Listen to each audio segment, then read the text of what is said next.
साल 2008 बिहारवासी कभी भूल नहीं पाएंगे। 18 अगस्त को कुसहा तटबंध टूटने से कोसी ने उत्तर पूर्वी बिहार में जो कहर बरपाया, उसके दर्द से आज भी यहाँ के लोग पूरी तरह उबर नहीं पाए। कोसी की पगलाई धारा ने हजारों लोगों को लील लिया। राज्य सरकार के अनुसार इंसानी मौत के आंकड़े 300 से भी कम हैं। अपनी धारा बदलने को लेकर बदनाम रही कोसी इस कदर तबाही ला सकती है, किसी ने सपने में भी नहीं सोचा था। हर साल नेपाल में कोसी के जलस्तर में होती बढ़ोतरी, उसके बाद भीम बराज से पानी छोड़े जाने से उत्तर पूर्वी बिहार के कुछ जिले बाढ़ के असर से अनजान नहीं थे। लेकिन इस बार कुदरत ने कुछ और ही सोच रखा था। कोसी ने भीम बराज से पहले ही नेपाल के कुसहा के पास पूर्वी तटबंध को तोड़कर बिहार के उन इलाकों में दस्तक दे दी जहां लोग बाढ़ को भूल चुके थे। लोग जब तक कुछ समझ पाते, कोसी रौद्र रूप धारण कर चुकी थी, जिसने कई जिलों को अपनी चपेट में ले लिया था। तबाही का सबसे खौफनाक मंजर सुपौल, मधेपुरा, अररिया, सहरसा, पूर्णिया और कटिहार में देखने को मिला, जहां अपनी जान बचाने को लेकर इंसानों और जानवरों के बीच का फर्क मिट चुका था। बिहार सरकार स्थिति की गंभीरता को बखूबी भांप चुकी थी। मुख्यमंत्री नीतीश कुमार ने तुरंत राज्य आपदा प्रबंधन विभाग को अलर्ट करवाया और राहत बचाव कार्य में तेजी लाने की सख्त हिदायत दी। उन्होंने लोगों से बाढ़ प्रभावित इलाकों को जल्द छोड़ने की अपील की। इस बीच एक ओर जहां लोग दर्द से करा रहे थे, वहीं बाढ़ को लेकर राजनीति भी शुरू हो चुकी थी।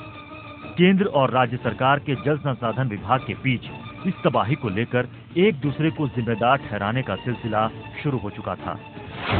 तबाही के 10 दिनों बाद केंद्र सरकार ने भी स्थिति को समझा और 28 अगस्त को प्रधानमंत्री मनमोहन सिंह ने अपने बिहार दौरे के दौरान इस तबाही को राष्ट्रीय आपदा घोषित कर मदद के रूप में 1000 करोड़ रुपए और 1,25,000 मीट्रिक टन खाद्य सामग्री उपलब्ध कराने का आश्वासन दिया।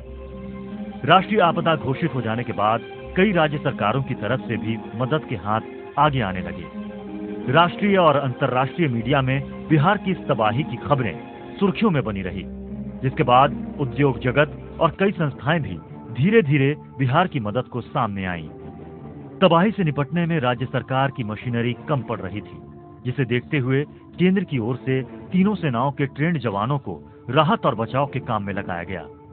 लेकिन इस काम में सबसे ज्यादा दिक्कत प्रभावित इलाकों को खाली करवाने में हो रही थी।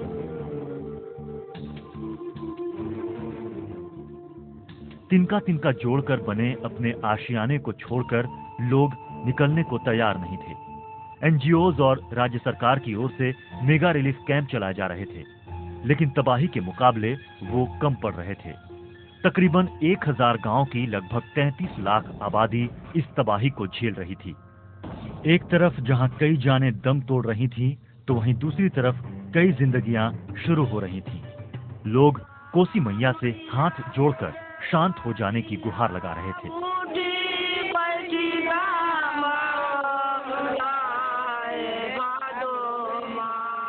इस बीच इस मुद्दे को भुनाने के लिए राज्य में विपक्षी पार्टियों ने पूरी ताकत झोंक दी।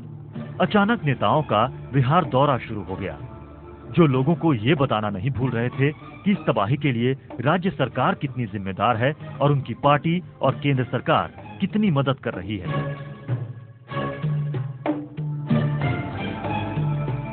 लगभग 1 महीने बाद कोसी की धार में कुछ कमी आई, जिससे राहत कार्य में तेजी आई।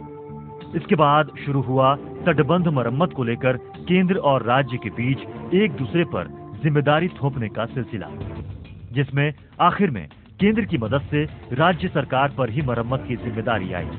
राज्य सरकार ने 1 नवंबर तक मरम्मत का काम पूरा कर लेने की घोषणा की, लेकिन फिर इसे बढ़ाकर 31 मार्च 2009 तक कर दिया।